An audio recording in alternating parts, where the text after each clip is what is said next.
জয় হিন্দ বন্ধুরা। গ্রাম থেকে শহর, শহর থেকে গ্রাম, অলমোস্ট গোটা শহরে এখন প্রোটেস্ট। আপনারা জানেন যে ইসলামিক শহরের প্রোটেস্টের লেভেল কোন দিকে যায়। এর জলজান্ত উদাহরণ আমাদের পূর্ব পাকিস্তান, যেটাকে আজকের দিনে আপনারা বাংলাদেশ নামে চেনেন। হ্যাঁ, তবে আজকে যে ভিডিওটি বা যে আপডেটটি নিয়ে কথা বলতে চলেছি, এটা কোনো আমাদের পূর্ব পাকিস্তানের ঘরের ভেতরে নয়, এটা হচ্ছে মুসলমানের দেশ ইরানের ঘরের ভেতরে। হ্যাঁ, ইতিহাসের সব থেকে বড় বলে নয়, বরং ইরানের ঘরের ভেতরে এর থেকে বড় প্রোটেস্ট বা এত বড় আন্দোলন এর আগে কখনো হয়নি। হ্যাঁ বন্ধুরা, আজকের ভিডিওটিতে কি কারণে ইরানের ভেতরে এত বড় আন্দোলন হচ্ছে আর কেনই বা এই আন্দোলনে এখনো পর্যন্ত 27+ মানুষ মারা গেছে, সবকিছু জানাবো আজকের এই ভিডিওটিতে। তাই আপনাদের কাছে রিকোয়েস্ট, প্লিজ ভিডিওটিকে শেষ পর্যন্ত দেখুন, আর চ্যানেলটিতে প্রথমবারের জন্য হলে অবশ্যই সাবস্ক্রাইব। তো দেখুন বন্ধুরা, এমন এমন ভিডিও ক্লিপ উঠে এসেছে ইরানের ভিতরে প্রোটেস্টকে নিয়ে, যেটা দেখে আপনার রুহ পর্যন্ত কেঁপে যাবে। হ্যাঁ, ঘরের ভেতরে প্রত্যেকটা কোনায় এমন কোনো জায়গা নেই, এমন কোনো গ্রাম নেই, এমন কোনো শহর নেই যে এই প্রোটেস্টের আগুন ছড়িয়ে পড়েনি। এই প্রোটেস্টের আগুন প্রথমে শুরু করে ছাত্ররা, ফাইনালি সেই আগুন এতটাই দ্রুততার সাথে বাড়ছে যে এই আগুন বা এই প্রোটেস্ট সেখানে এখন ইরানের সাধারণ মানুষও জয়েন হচ্ছে, যেমনটা আপনারা পূর্ব পাকিস্তানের ঘরের ভেতরে দেখছেন। আর এই প্রোটেস্টকারী বা ইসলামিক ব্যক্তিদের একটাই টার্গেট, প্রোটেস্ট যখন হবে লুট ফুট তোড় ফোড় দাঙ্গা মারামারি রাহাজানি সমস্ত কিছু এক করে দেওয়া, যেমনটা আপনারা পূর্ব পাকিস্তানের ঘরের ভেতরে দেখেছেন, আমাদের ইন্ডিয়াতে যখন এরা আন্দোলন বের করে তখন দেখেছেন, এক্স্যাক্টলি ভাবে ওটাই হচ্ছে। তাই এর উপর কোনো ডিটেলসে এক্সপ্লেন করলাম না। যেটাই হোক, সব থেকে এখানে বড় ব্যাপার কি জানেন, এই প্রোটেস্টের লিড কে করছে? এই প্রোটেস্টের লিড করছে একজন নারী। হ্যাঁ, শুনে অবাক লাগছে না যে একজন নারী? হ্যাঁ বন্ধুরা, একজন নারী এই ইসলামিক দেশের প্রোটেস্টের লিড করছে। উদ্দেশ্য এই ইসলামিক শাসন বা ইসলামিক কায়েম ব্যবস্থাকে, ইসলামিক শাসন বা ইসলামিক কায়েমতন্ত্রকে সম্পূর্ণভাবে শেষ করে দিয়ে সেখানে একটা লোকতন্ত্র সরকারকে চায়।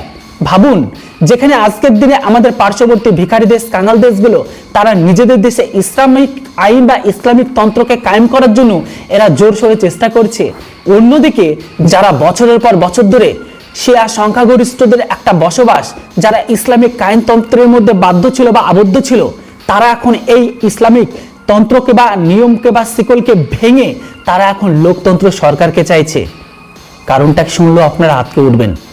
তবে যেটাই হোক, আপনাদের এটা সম্পর্কে আরো একটু বলে দিই যে এই মুহূর্তে প্রোটেস্ট হচ্ছে, এই প্রোটেস্টে নাই করে 27 জন লোক এখনো পর্যন্ত মারা গেছে। মানে এখনকার পাওয়া আপডেট, যতক্ষণে আপনারা নিউজটি দেখবেন ততক্ষণে সংখ্যাটা আরো বাড়তে পারে। এর উপর বিভিন্ন আর্টিকেলে প্রকাশ হয়েছে। যাই হোক, এই মুহূর্তে এই যে এত বড় প্রোটেস্ট, এর কারণটা কি? শুধু কি ইসলামিক তন্ত্রকে ভেঙে ফেলা? না, দেখুন, এর আগেও কিন্তু ইরানের ঘরের ভেতর এরকম প্রচুর প্রোটেস্ট হয়েছে। হ্যাঁ, আপনারা জানেন, হিজাবকে কেন্দ্র করে, নারীদের উপর অত্যাচারকে কেন্দ্র করে বর্তমান সময়ে ইসলামিক শাসন ব্যবস্থা কায়েম থাকা আয়াতুল্লাহ আলী খামেনি সমস্ত প্রোটেস্টকে যেভাবে হোক তারা ক্ষুণ্ণ করেছে। আর এই দেশের সরকার এই প্রোটেস্টকে থামানোর জন্য বা এই যে আন্দোলনকে সম্পূর্ণভাবে নিয়ন্ত্রণ করার জন্য পুলিশ থেকে শুরু করে তাদের স্পেশাল ফোর্স, এমনকি ইরানের রেভলিউশনারি গার্ডকে পর্যন্ত নামিয়ে দিয়েছে। এদের উপর পাথরবাজি থেকে শুরু করে দাঙ্গা মারামারি ফাইটিং সবকিছু হচ্ছে, তবুও কিন্তু এই আগুন নিভছে না। একটা দ্রুততার সাথে এই আগুন বেড়ে যাচ্ছে। তো এবার আসি মেন মুদ্দাতে, বা আপনাদের মনে প্রশ্ন আসতেই পারে যে ইরানের ভেতরে কি এমন হলো ভাই যে আজকের দিনে এত বড় ইসলামিক ব্যক্তিরা তারা মাঠে নেমে পড়েছে, তারা তাদের ইসলামিক শাসন ব্যবস্থা থেকে বেরিয়ে এসে তারা এখন লোকতন্ত্র সরকারকে চাইছে। তো এর মেন হচ্ছে তাদের জিডিপি, তাদের ইনকাম, তাদের ইকোনমি। হ্যাঁ, বর্তমান সময়ে আপনারা জানেন যে আমেরিকা ইরানের উপর কিভাবে স্যাংশনকে দিয়ে রেখেছে। আর এটা কিন্তু একদিনের নয়, দীর্ঘ কয়েক বছর যাবত এই স্যাংশনের বোঝা নিয়ে ইরান কিন্তু চলছিল। বর্তমান সময়ে এই ইরানের উপর এমনভাবে স্যাংশনকে লাগিয়ে দিয়েছে, এই স্যাংশন লাগানোর কারণে ইরানের অর্থনৈতিক ব্যবস্থা দুমড়ে মুচড়ে ভেঙে পড়েছে। আর এই ভেঙে পড়ার কারণে ইরানের ঘরের ভেতরে যারা সরকারি লেভেলে কাজ করে তাদের বিল পর্যন্ত বা তাদের বেতন পর্যন্ত দিতে পারেনি। সেটার কথা বাদ দিন, যারা এই ঘরের ভেতরে এখন বর্তমান সময়ে কাজ করে বা তারা ট্যাক্সকে দিতে হয় সরকারকে, সেই ট্যাক্স পর্যন্ত দিতে পারছে না। হ্যাঁ, এবার ভাবুন মানুষ কেন, সাধারণ মানুষ এই আন্দোলনে যুক্ত হচ্ছে। এটাই হচ্ছে মেন কারণ।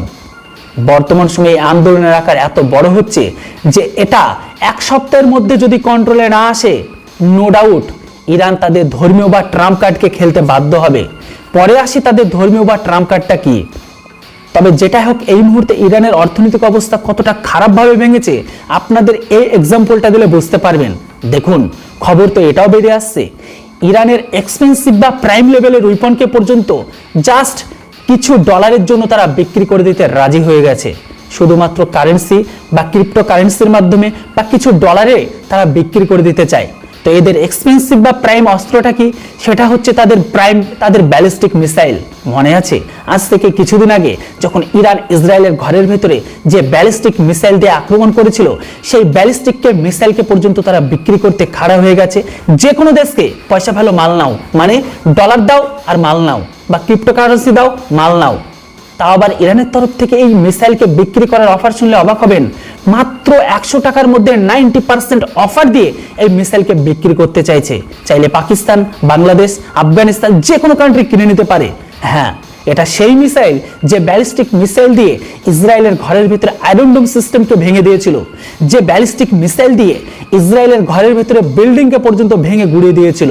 হ্যাঁ, আশা করি বুঝে গেছেন যে আজকের দিনে ইরানের অর্থনৈতিক ব্যবস্থা ট্রাম্প সরকার কেমন ভাবে কোমর ভেঙে দিয়েছে। আর এই জন্য তো বলেছিলাম যে এই মুহূর্তে ইরানের হালত কোথায় গেছে। যাই হোক, এই মুহূর্তে আন্দোলন যেভাবে বাড়ছে তাতে মনে হচ্ছে ইরানের কপালে কষ্ট আছে। আপনারা জানেন এই মুহূর্তে ইরান হচ্ছে শিয়া সংখ্যাগরিষ্ঠ মুসলিমদের দেশ, বাকি ইসলামিক কান্ট্রিগুলো হচ্ছে সুন্নি। আপনাদের আবারও বলে দিই, ইসলামিক বিশ্বের দুটো গুটে বিভক্ত, শিয়া আর সুন্নি। এই শিয়া সুন্নির মধ্যে মিল কখনো হয়নি, আজও হবে না। আর এই জিনিসটাকে কাজে লাগাতে চাইছে আমেরিকা। এদের এমন ভাবে কোমর ভাঙছে যেন ওরা কখনো খারাপভাবে দাঁড়াতে না পারে। হ্যাঁ, তবে এখানে আপনাদের মনে প্রশ্ন আসতেই পারে যে এইভাবে আন্দোলন বাড়ছে, তাহলে কি ইরান সরকার এটাকে নিউট্রালাইজ বা কমন করতে পারবে? তো দেখুন, এর চান্স কিন্তু 50-50 রয়েছে। তো কিভাবে সেটাও বলে দিই। ইরানের কাছে যদি অন্য কোনো আন্দোলন হতো, এটা কিন্তু যেভাবে হোক দমিয়ে বা দাবিয়ে বা সেনা দিয়ে বা প্রশাসন দিয়ে কন্ট্রোল করে নিতে পারত, কিন্তু এটা সম্ভব নয়। কারণ এই আন্দোলনকে কন্ট্রোল করার জন্য এদের কাছে একটি ট্রাম্প কার্ড আছে। সেটা কি? সেটা হচ্ছে ধর্ম। বর্তমান সময়ে ইরান তার মানুষদের কাছে এই ট্রাম্প কার্ডটাই চালবে। সেটা এটাই, তাদের জনতাকে বোঝাবে যে দেখো, আমরা হচ্ছে বর্তমান সময়ে শিয়া সংখ্যাগরিষ্ঠ মুসলিম, গোটা বিশ্বে সুন্নিরা রয়েছে।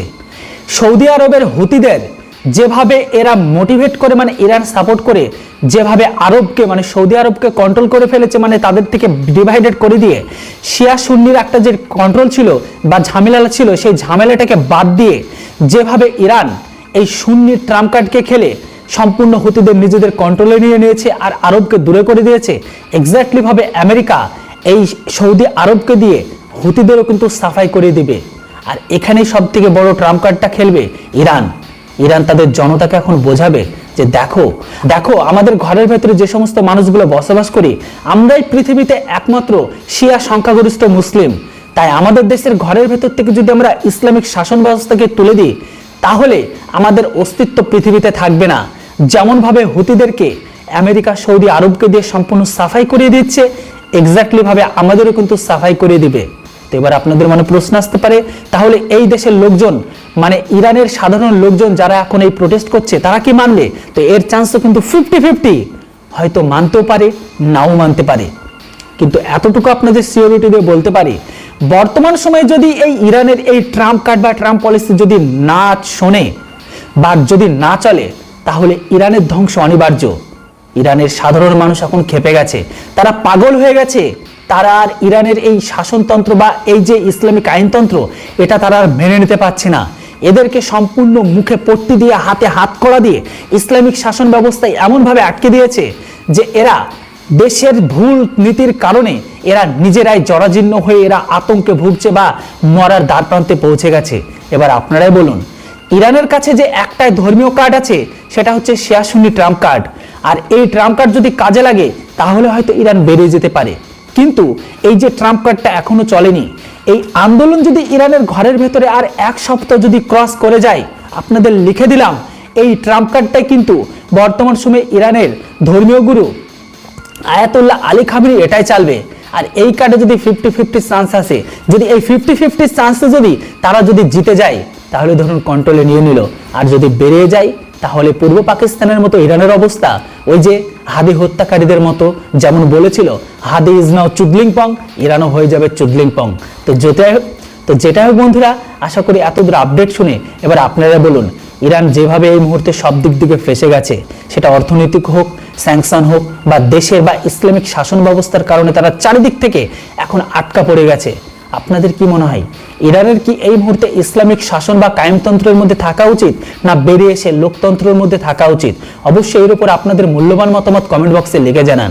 আর হ্যাঁ, ভিডিও আর ইনফরমেশন যদি আপনাদের ভালো লেগে থাকে তাহলে প্লিজ আপনাদের কাছে ছোট্ট রিকোয়েস্ট যে চ্যানেলটিকে সাবস্ক্রাইব করুন। তো বন্ধুরা, দেখা হচ্ছে, কথা হচ্ছে আবারও নতুন একটি ইন্টারেস্টিং আপডেটে। ততক্ষণে আপনারা সবাই ভালো থাকবেন, সুস্থ থাকবেন। Thanks for watching. জয় হিন্দ, বন্দে মাতরম।